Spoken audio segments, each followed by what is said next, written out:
Hi, I'm Dave Sobel, host of the Business Tech Podcast, and to this episode, I want to talk a little bit about how we worked remotely from Panama City, Panama for an entire week.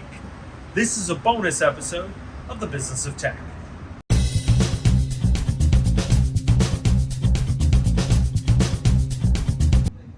My wife Sharon and I have been talking about working remotely, work from anywhere for ages. And we finally decided to do it. We've actually are just wrapping up an entire week working here in Panama City, Panama. Now, for the tax people, to be very clear, we are working on our American clients on only stuff that is living in America. We are just physically elsewhere else. We're not actually doing any business here in Panama. We're working on our American clients remotely. But the idea was to spend a week just somewhere else.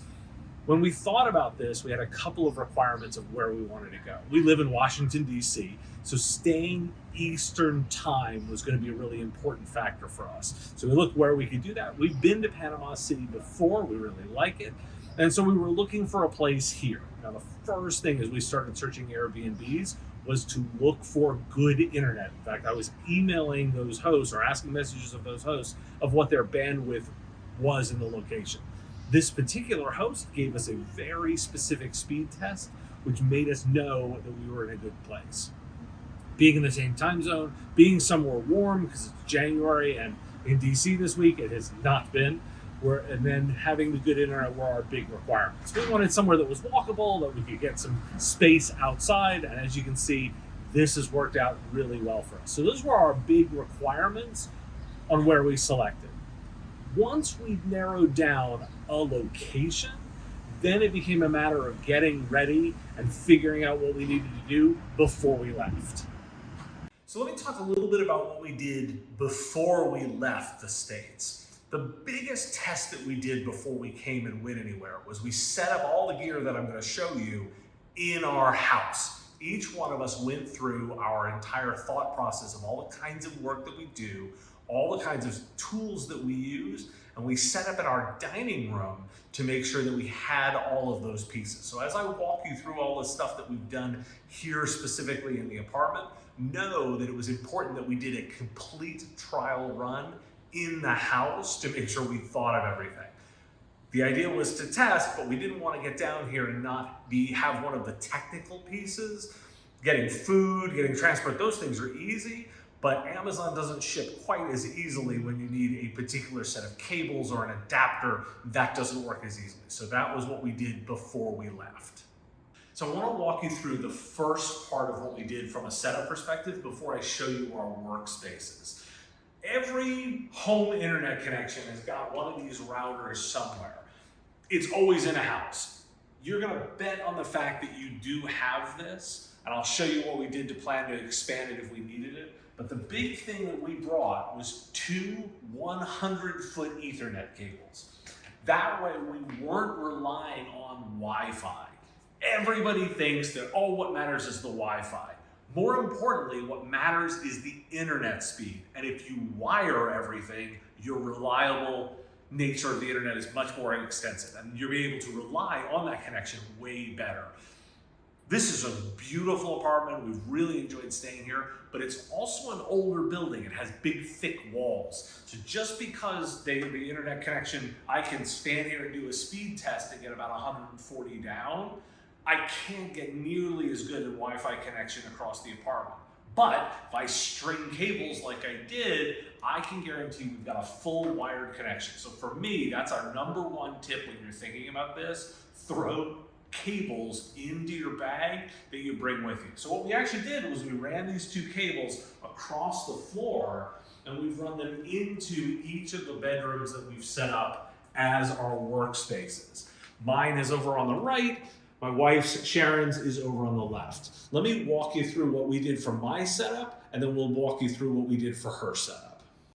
So a little behind the scenes on mine. Now, I do a daily podcast and a weekly video version. And the way I produce that is I actually shoot each stories as the video and the audio, split them off into the two editing systems.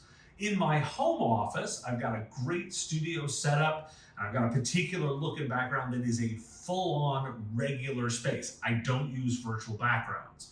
So what I did before we left was I took a picture through up where the camera was without me in space, and I took a picture of the background. That became my back plate.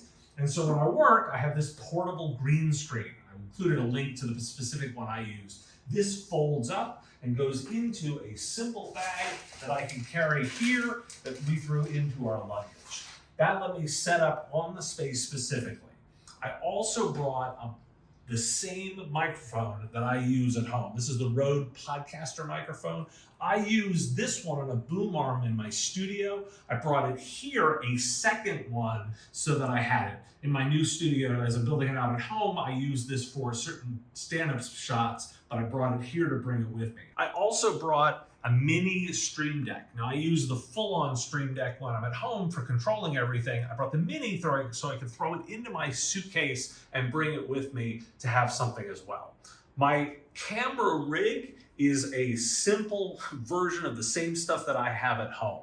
At home, I've got a similar mount to this above my computer. I'm using the Glide Gear teleprompter setup. I've got one of the Logitech Brios mounted within it. And then I bought this small collapsible tripod that I put behind my screen. So that way I could set it up at the right height. Worked out really well in this space that the door was right behind. And so I had lots of natural light. I did bring a portable light on the off chance that I needed it. Now, my wife and I both have great dual monitor setups when we're at home, but we didn't want to be carrying monitors with us. So our solution to that was, in fact, we brought a pair of the Luna displays. Now, the Luna display lets us actually set up and use our iPads as second monitors. So what we can do is we put the little dongle in. I've got it actually all wired up with an actual cable for my iPad. So that ends up being a full second monitor, allowing me to move my mouse back and forth between the two spaces. As you can see with this quick document, I can move it in and make it as two monitors. They're a little bit smaller than at home, but what they are is all the gear that I normally travel with, just my laptop and my iPad, so I don't have to bring expensive additional gear. So that's actually let me be pretty mobile while I do. My mouse is the same one that I brought. I brought my wireless mouse with me. And I wanted to point out that I did bring a switch just in case. That's in this box. I didn't even end up having to use it. I used it instead as a weight to hold down my teleprompter, but I did bring it just in case there weren't enough ports on the back of that router at the front. So that got us all real set up. I've got all my regular stuff for charging all set up here, and we ended up moving things around in the room to make it a little bit more flexible. This table was in the kitchen before. We moved it in here so that I had space to work, and then we moved the beds around a little bit to make things a little bit easier. I ended up not needing quite as much gear as I brought with me. I brought some extra cables and extra pieces that I didn't end up using, but it worked out really, really well. The room's a little echoey. I was able to fix that in post-production using some of the plugins that I normally do. My settings are definitely different than they were at home, but the good news is I was able to do all the fixes for that. So let's take a quick look at what I set up for my wife, who's a video producer. So my wife is a video producer. She's been doing a lot of remote studio work. So for her, the real ability to do editing of the videos that she does and log into the remote studio was the important requirement for her. She additionally had a bunch of Zoom meetings, so we need to make sure she was set up that way. We had looked on the Airbnb listing and knew that there was one dedicated workspace, and actually the host had pictures of the desk. So I had a good sense this was going to work as her space, and knew that I would be using the table as mine. The good news is we knew we had a rack to be able to move her laptop up to have that nice eye level for Zoom meetings. And you can see she's got exactly the same setup in terms of the Luna display, so she gets a dual monitor setup between her laptop and her iPad. The other big difference for her was to make sure that we had all of her files with her. Now, when we're in our home office, she connects to our SAN in our office so that she's got a very large amount of project space to work on all these video files. We knew we weren't going to have remote access to the SAN, so instead we prepped an external hard drive, which is just USB-C, so that she'd be able to connect in and move all of the files that we needed over. So we prepped all of that so that she got all of the video files she needed while we were away.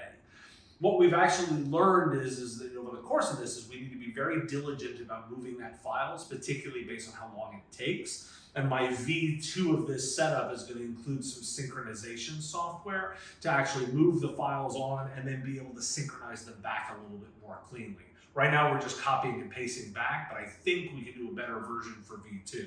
She brought a mouse, she brought a mouse pad, we brought an adapter that allows her to connect in, so she's got her, her Ethernet card in as well, and we made sure all the dongles and stuff were set up. And that made sure that she was in a position to do all of her work exactly the same way as she might at home, just of course with slightly smaller screens. So that's how we did it.